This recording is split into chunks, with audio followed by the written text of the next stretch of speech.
Ses benden bir çıktı.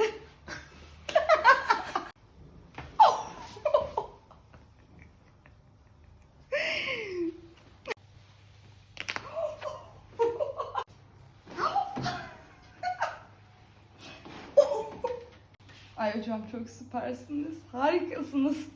Nişantaşı'ndan bebeğe, Ümraniye'den Ataşehir'e hepimiz buradayız.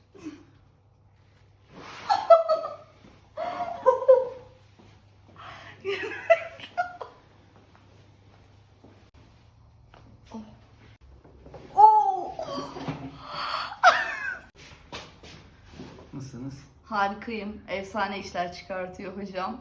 Samimiyetine de güvenerekten mutlaka gelmenizi diliyorum. Bay bay.